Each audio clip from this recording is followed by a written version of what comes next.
Hola, ¿cómo les va? Muy buenos días, bienvenidos a esta emisión del Consejo Le Aconseja, el programa del Consejo Profesional de Química de la provincia de Buenos Aires, que como todos los sábados se emite aquí en Radio Provincia de Buenos Aires, con la presencia del presidente del Consejo, el doctor Eduardo Jaruf. Hola. Andrea, buen día, ¿cómo estás? Muy bien, y el doctor José Garesi, ¿cómo le va? ¿Qué tal, Andrea? Buen día a la gente. Y hoy contamos también con un invitado especial, que es consejero del Consejo Profesional de Química, el doctor Miguel Rementería. Buen día a todos y a la audiencia. Bueno. No solo es consejero, es el que maneja la plata, es uno de los tipos más importantes, más importante del Consejo. El programa pasado estuvimos hablando un poco de presupuestos, de reuniones del Consejo. Porque se vino a la asamblea. Y del tesorero que viaja mucho también, no quiero... Pero no con la plata del Consejo, no con la plata de otro.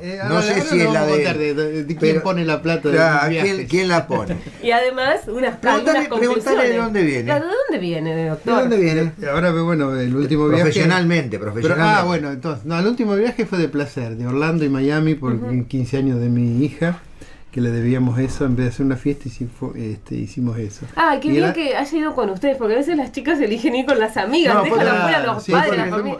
La familia, fue 5 fuimos. Y profesionalmente, bueno, estuve en el Congreso Internacional de Residuos Sólidos Urbanos, acá en San Juan, y anteriormente en Margarita por la Convención de Cambio Climático, de que vamos a hablar también. ¿Se también. hace cada 2 años o anualmente? Pero en Isla Margarita, no en acá la No, en la Isla Margarita. No en el boliche acá de Margarita. En la Isla Margarita. Lo organizó el Congreso. Viene de Miami. Estuvo antes en San Juan, también, una provincia hermosa. Y antes de eso venía Venezuela, eso el bronceado, el doctor. Reiteramos que no es con la plata del Consejo, se van a venir todos los matriculados. Y 2 meses anteriores había estado en Oslo. ¿Ah, sí? ¿En Noruega? Estuve en Bogotá. Ah, ¿pero cómo? No quería contar nada. Casi Oslo, me equivoqué, Oslo no lo tenía que decir. Bueno, adelante. Bueno, estamos con Miguel y ya que estamos con Miguel, vamos a aprovecharlo. Hay 2 o 3 cuestiones. Por un lado, hoy vamos a dedicarle gran parte del programa al tema de la capa de ozono. Se viene el martes, el 16 de septiembre, es el Día Internacional de la Preservación de la Capa de Ozono, y vamos a hablar de ese tema. Miguel ha participado, ya que está, vamos a preguntarle por qué el 16 de septiembre es el día que se ha fijado como para recordar Bueno, hace 20 años de esto. Eso es en 1994.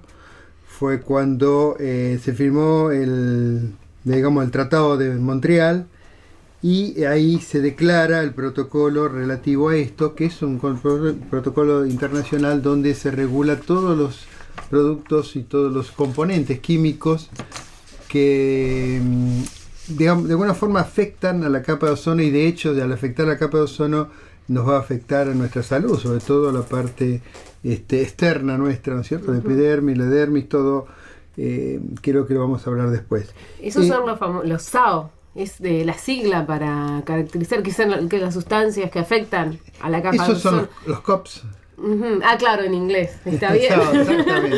Los compuestos orgánicos persistentes. Compuestos orgánicos persistentes. Sí. Y eso está estipulado en el acuerdo de Montreal. Claro, ¿cuáles son? Fueron, sí, primero había una docena de productos químicos que fueron los productos malditos que le llamaban.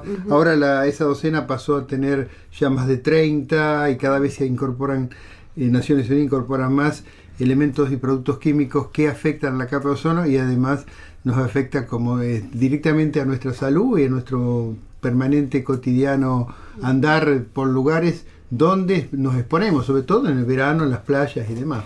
Bueno, podríamos empezar entonces por lo básico, de decir así, sucintamente, qué es la capa de ozono.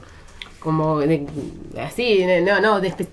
los porcentajes de sus compuestos, pero sí de qué se trata. Muy sencillo. Sí, de manera sencilla, porque todos hablamos de la capa de ozono, pero no sabemos bien qué es. Se ha hablado mucho, hay muchas publicaciones, en televisión se suelen dar charlas magistrales. ¿Para qué sirve más que nada? El tema es así. La Tierra tiene una capa a... ¿cuánto? 20.000, 25.000 metros de altura, y que tiene esa capa que fundamentalmente tiene mucho ozono, y de ahí la capa de ozono. No es todo ozono, pero tiene gran cantidad de ozono, Y esa capa hace que los rayos del sol que pasen, los ultravioleta, que son dañinos Claro. Sí. para la piel, para los seres humanos, para los animales y para las plantas, lo que hace esa capa es que los rayos cuando llegan a esa capa chocan con el ozono y pierden energía, pierden potencia. Digamos que es un chaleco antibalas, por decirlo de alguna manera. Un filtro que permite pasar una cantidad. Pero debilitado. No, pasa una cantidad. Pasa una cantidad mucho menor de la que llega, porque gran parte quedan en esa capa. Al irse perdiendo esa capa, estos compuestos que decimos, que él dijo recién que eran los 12 compuestos malditos, lo que hacen es cuando llegan a la atmósfera, toman esta molécula de ozono y la rompen. El ozono es una molécula que tiene 3 átomos de oxígeno, mientras que el oxígeno común, el que respiramos, tiene 2 átomos por molécula. El ozono, o 2. El ozono es O3, tiene 3 átomos por cada molécula. Entonces, cuando los rayos ultravioleta chocan, lo transforman en oxígeno, digamos así, y el otro oxígeno que queda libre se junta con otro oxígeno. Y al combinarse, que se debilita o se rompe la capa. Pierde energía y el rayo ultravioleta, digamos que desaparece, por decirlo de alguna manera, se transforma en calor, se transforma en otro tipo de energía y se pierde como rayo perjudicial, digamos así, para la salud. Esto es lo que hace la capa de ozono. Entonces, ¿qué pasa? Se debilita y en ese sector que ataca, ¿no es cierto? Que en realidad son los polos, básicamente son los polos. Por eso el Ártico y la Antártida. Claro, por eso la importancia en la Argentina, la implicancia que tiene, sobre todo en el sur de Argentina, porque es ahí donde se impacta. Es decir, lo que nosotros contaminamos a nivel mundial y las emisiones que se hacen a nivel mundial impactan en lo global. Es decir, si yo hago algo acá que está atentando contra la naturaleza, contra el aire, digamos, va a repercutir en otros países. Claro. Entonces, todo lo que es América del Norte, ¿no es cierto? Parece mentira, pero nos debilita nuestra capa de ozono en el sur. Esto sí que es muy democrático. Es lo más globalizado que hay, más que la economía. No hay otra cosa. ¿No? Es lo que hizo tomar conciencia incluso del cambio climático. Lo que ocurre es que los límites son líneas virtuales que ponemos los seres humanos, que para la naturaleza no existen los límites. Es como poner límites en una pileta de natación. ¿Cómo se hace? De mi lado hay cloro, del tuyo no, imposible. Claro. Vos fíjate que cuando se rompe la capa aparece el agujero de ozono, que son todos los términos que se usan normalmente. Hay un agujero de ozono de tanta dimensión, tantos kilómetros cuadrados. Bueno, eso es porque como decía Eduardo, se ha debilitado o se ha anulado directamente la presencia de oxígeno, de ozono, y lo que hace es que pasen los rayos tal cual, y ahí donde cualquier ser biológico es atacado. Y en nuestro país, nuestra región, porque también Chile está más expuesta a la zona sur, sobre todo, lo que está cerca de los polos, norte y sur. Y se ha notado, porque hace años que se hizo este descubrimiento, porque fue un descubrimiento científico, ¿no? Que se ha probado. Desde ese momento hasta ahora, ¿cuáles son las consecuencias en la salud? ¿Se ha notado un incremento de enfermedades de la piel? Hay una cuestión ahí que un colega nuestro que recibió el premio Nobel en el año 95, que acá ustedes lo entrevistaron, Mario Molina, ¿no es cierto?, que es mexicano, que trabaja en el Instituto de Massachusetts.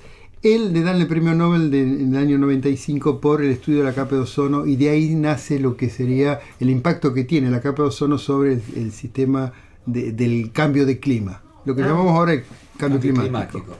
El cambio del clima se genera en estas regiones porque se alteran todo lo que sea, se altera toda la biodiversidad, porque es atacada literalmente por los rayos.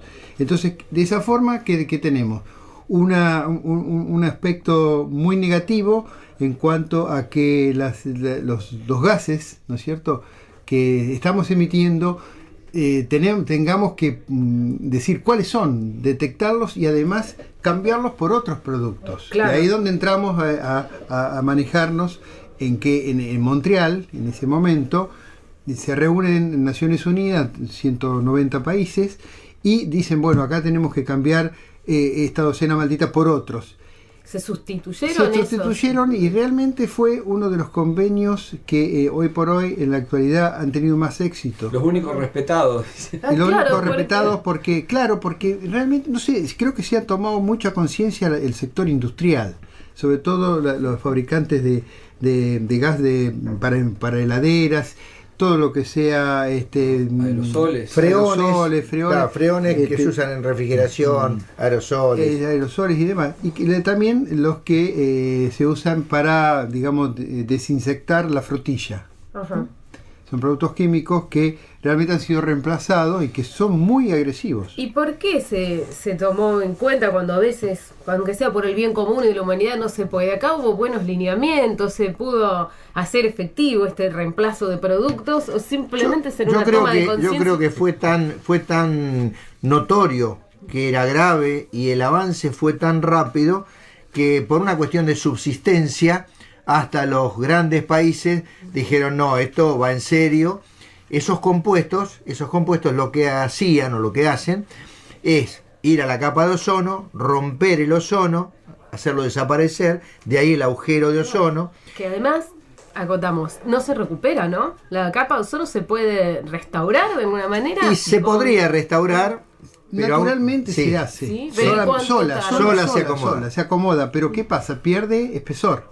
Ajá. Es decir, en ese Como sector, una tela. claro, es como que alguien está limando, ¿no es cierto?, algo, y esa capita se hace delgada. Entonces, el resto del entorno mantiene su espesor en la atmósfera, ¿no es cierto? Hagamos de cuenta que es como si fuera un filtro de goma espuma, que en vez de tener un colchón. Cuando vos te sentás sobre un colchón, siempre donde dormís se achata. Bueno, ese espesor es el que se comprime con el desgaste que tiene el ozono con la presencia. Si ese colchón se agujerea, lógicamente va a pasar y nos caemos del colchón, ¿no es cierto? Se hace un agujero. Entonces, esto es así. Y por eso lo importante es mantener fuera del escenario de emisiones de gaseosas a estos productos que nombramos. ¿Cuáles serían ahora los más problemáticos actualmente? El halon o los freones es uno de los que mayor difusión tenía. Yo les pregunto como clorofluorocarbonado. ¿Dónde están presentes? Se usaban como propulsores de los aerosoles. Que ahora no se ojo, usa más, hay ¿no? una cuestión importante de por qué se usaban esos elementos. Los freones se utilizaron, y mucho, para reemplazar al amoníaco en la refrigeración. O sea, todos los motores que funcionaban y los compresores que funcionaban para enfriar heladeras, cámaras frigoríficas. Hasta los antiguos aire acondicionados. Los antiguos aire acondicionados. Todos ellos, pero ellos trabajaban ¿Los de los autos? Perdón. También. Pero yo voy agregando. También. Bueno, pero imaginemos esto. Cuando aparecen los freones, que cumplen la misma función que el amoníaco, que era tóxico, que era peligroso, que inclusive se utilizó como un gas de guerra. O sea, cuando apareció el freón, era la panacea. O sea, todo el mundo dijo, menos mal, apareció este compuesto, que no es peligroso, que reemplaza al amoníaco. Entonces se empezó a usar masivamente. Es más, se lo utilizaba como para extinguir incendios. Sí, exacto. O sea, también tiene la propiedad, precisamente por lo mismo que hace con el ozono. ¿Con máquinas grandes o los matafuegos tenían extintores?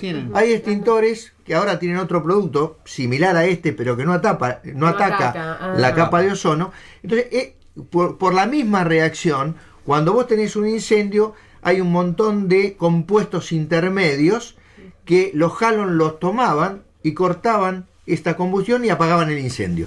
Entonces, esto hizo a que se usara masivamente.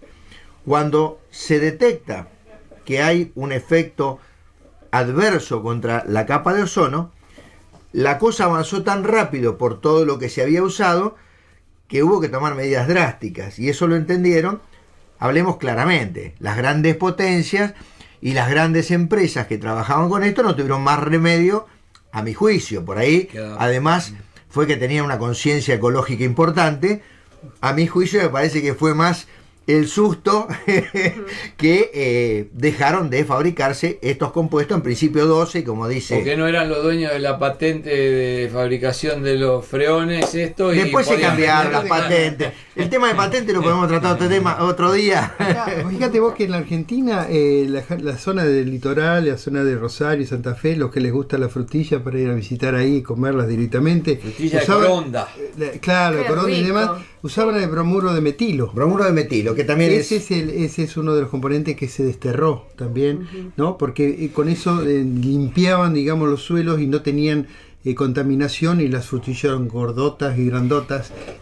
Pero claro, quedaba un remanente que, si bien era cubierto por un plástico, había emanaciones laterales, que eso iba a la atmósfera. Ascendían. Y además, hectáreas y hectáreas. Claro. No es que era digamos, en el fondo de tu casa. es una huerta familiar. No era una huerta. Bueno, vamos a seguir hablando hoy de la preservación de la capa de ozono y tenemos invitado especial al doctor Miguel Reventería. Los invitamos a una pausa y enseguida volvemos.